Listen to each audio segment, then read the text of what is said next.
Okay, Andre the Giant, HBO documentary, HBO in conjunction with WWE, even everyone's favorite Kevin Dunn. I'm assuming that's the WWE producer, Kevin Dunn. Got a nice producer credit. My thoughts, my opinions, my feedback. Just watch the doc. Definitely must-see TV for any wrestling fan, or even anyone of, say, pop culture, American history.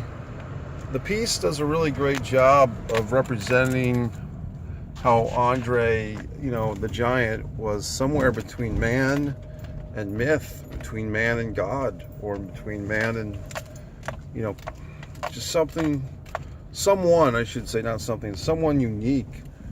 So much respect to Andre.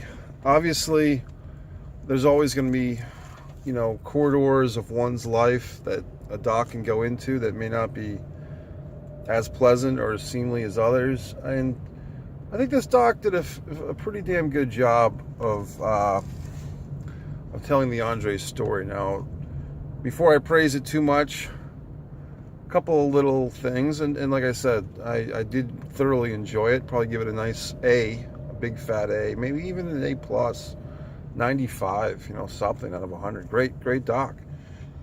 What were the little things? First little thing was that there's a clip at the beginning. I did like the song, the Boogeyman song, the Boogeyman, but it did say the 1970s era of wrestling was kind of a great Wild West type of deal. They went to a nice montage. They had a nice sound clip of Ox Baker saying, "I like to hurt people." Nice to see Ox in this doc just a few times on the cover of a wrestling magazine and in that clip. But they showed a bunch of clips, and some of the earlier clips in that montage were actually from the 1980s. Very clear that, some of that stuff was from 85, 86. And yes, I know, I get it. In a quick montage, they're just representing the cultural landscape of pro wrestling, the territories. But still, as a wrestling historian, I have to point out when they make a mistake. Second thing is, I talk about some of the nuances and so forth. In the comic book, the graphic novel, and it's one of those wrestling, stories that's been told many times, Andre did have that incident with Bad News Brown, where, apparently Andre was using some disrespectful language. Bad News Brown took exception to it. They had words, and Andre kind of, they made up. They kissed and made up. So I wasn't there, obviously. It's just one of those wrestling lore stories. Not that they had to tell that story out of all the stories to tell, but it did show that Andre could admit fault, I guess, or just kind of say, "Hey, I'm not," I guess you could just, I don't know, what do you say? I mean, Bad News Brown's kind of a badass too. So beyond that, I really just enjoyed it. I mean, I think seeing Vince McMahon, a different side of Vince, so to speak, was nice. The hurt, the sadness in Vince's eyes is evident that he and Andre never really kissed and made up. And that's what, I put myself over a little bit when I made a video a few months ago saying that the WWE needs to bring Hogan back before either he or Vince passes away. That was my whole point, was very pointedly I said this, that Vince and Andre did not part on good terms. And wouldn't it be a shame if Hogan and Vince didn't publicly come together in WWE at one point or another, even if on a farewell tour or whatever for the Hulkster? Because you can see tonight that Vince, and Vince is Vince. He's part of our lives. He's like your father, your grandfather, depending on how old you are. But to see Vince, still has his facility, still looks pretty good. But he's not the strapping 50-year-old guy who's going toe-to-toe with Stone Cold in 1998. He's not the guy making out with Torrie Wilson or having Stacy Keibler dance on his desk. I mean, this is not the Attitude Era anymore. And so time is catching up on Vince too. So I think it's nice if Vince puts these things in perspective.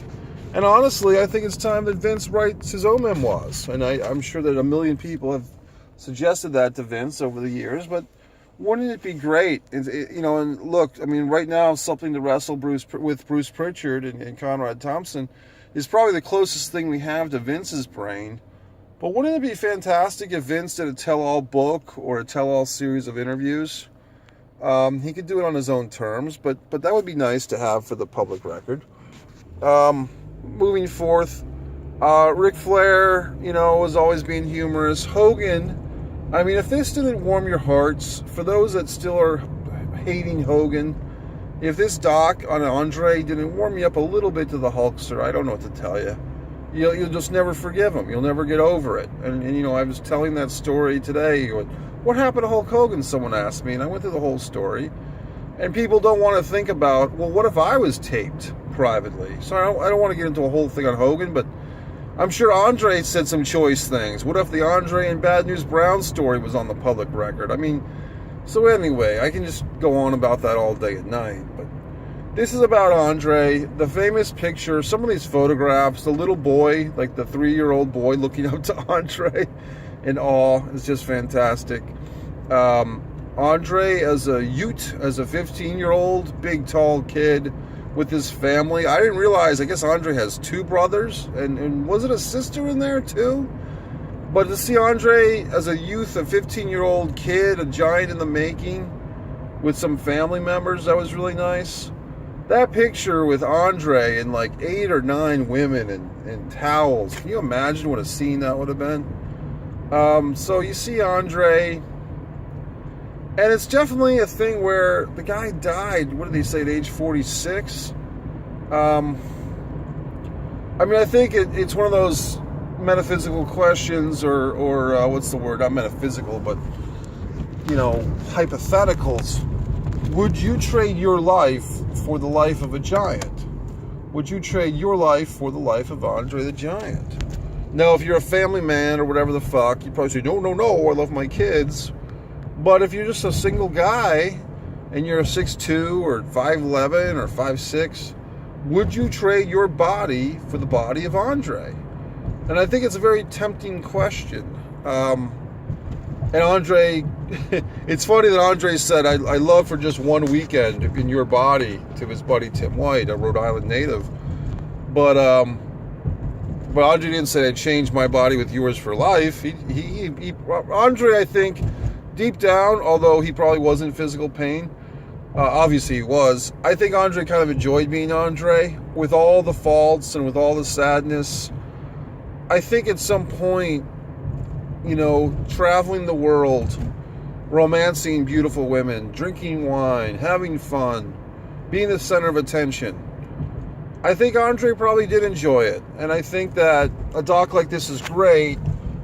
It does kind of put a tragic thing on Andre, but I think that it was well balanced, and it's really just a matter of perspective. I mean, obviously, the sad thing Tim White said was that Andre died alone in the hotel room.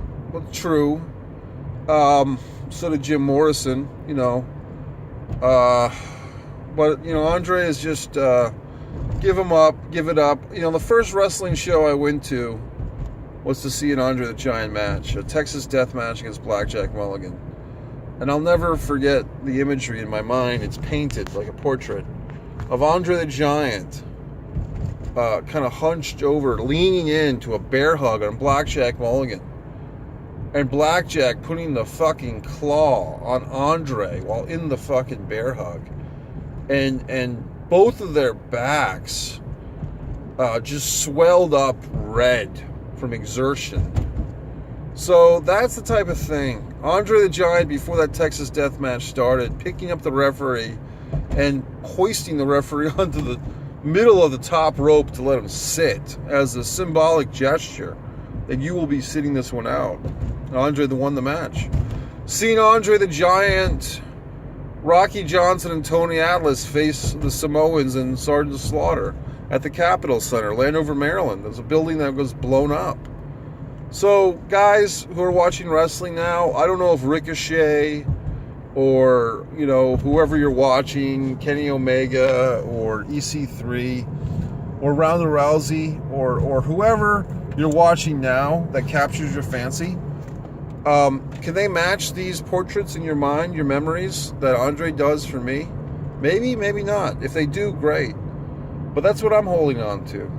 I've been bitter for a long time that Andre the Giant no-showed a match that he was scheduled to wrestle Don Morocco at. It would have been a great match. And I remember the promo by Morocco in the months leading up to this match. Have you ever seen a giant cry? And Morocco was just calling out Andre. Have you ever seen a giant cry? Tears like raindrops. And Andre didn't show up for the match. And I saw George Animal Steel wrestle in Andre's stead. And I was always very bitter about it. But I'm going to let go of that bitterness. I did see Andre the Giant beat up Hulk Hogan at the Capitol Center. Kind of in the middle of their feud. December 7th, 1987. And came in during a King Kong Bundy match. So there's a lot of good memories with Andre. I think that was the last time I saw Andre live. And I remember I was actually sick and in the hospital when Andre passed away. I was sick for a couple of weeks, and Andre and Kerry Von Erich passed away, and I was in the hospital. And I remember reading, I was actually in North Carolina reading this in a newspaper. And I think somehow word got to me, like I think at the same time, on the same day, or that Andre and Kerry were both dead. And it was just like, what the fuck? So I didn't realize that Andre never quite hit 50. And that's kind of sad too. But this doc was very poignant, very powerful. Credit to everyone behind it. Credit to Vince for sharing his heart. And, you know, we don't think of Vince McMahon as having emotions. And I think he kind of saves his emotions for certain guys. At least that's my interpretation. But hats off to the fucking HBO, WWE, even Kevin Dunn team. But most importantly, and credit to Tim White, who was a Rhode Islander, and I think he was speaking from the Friendly Tap, which is not too far from me, actually. But at the end of the day, you know, who do we really have to thank? It's Andre and the God that made him, for such an enjoyment that we got as fans. And then hopefully younger fans will take this opportunity to look into Andre the Giant videos. The WWE had a great home video release on Andre, I think in 84 or 85. To try and put Andre's career into perspective, it's very difficult. The closest thing you would have is the Big Show, and it's just a different animal, quite honestly. The Big Show was never really portrayed or had no offense to the Big Show, because I do like the guy, but he was never really of that Andre the Giant magnitude. No offense to Paul White, but Andre Roussimoff, he reigns, man. He reigns in the heavens. And to see this doc and to see clips of guys like Ox Baker in this thing, Big John Studd, who I was from his hometown of Burke, Virginia, walking in his mighty footsteps. Guys like Kamala, all the guys, Blackjack Mulligan, guys that try to keep up with him. And all the guys give credit to the preliminary guys. Like there's a famous 2-on-1 handicap match. I think they weren't preliminary, but was it Gordman? Was it like a tag team?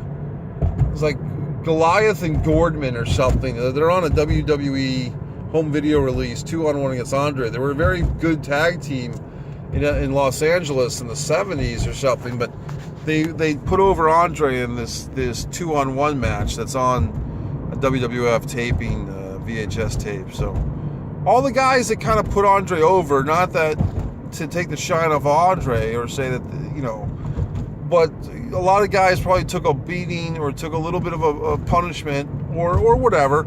I'm sure it was very intimidating to go into the ring with Andre, is what I'm getting at. So credit to those guys, those unsung heroes, not just the Hogans and not just the King Kong Bundys or the Ken Pateras or the Studs who had these titanic struggles with Andre, but all the preliminary guys, Sergeant Slaughter had great matches with Andre. Nice to see Morocco in there, and little glimpses of Rocky Johnson, the Samoans. But I could just talk about this all night. If you didn't see it, I don't want to say shame on you, but you might want to tape it or just prepare to watch it before. So I think this is one of those deals where if you watch this doc after hearing too much about it, it can kind of ruin it a little bit. And you definitely want to go into this thing with a fresh set of eyes. So see the doc, enjoy the doc. If you watched it tonight at 10 o'clock, as I did, bonus points for you. I don't know if in our lifetime we'll ever see another human being like Andre the Giant. I think part of this doc would tell us that we probably won't. Simply put, because with modern technologies, they won't really allow for it. I mean, a guy like Paul White would have been the closest thing, but I think he had his giantism stalled or whatever from a surgery. But Andre the Giant, once again, love you, respect the boss.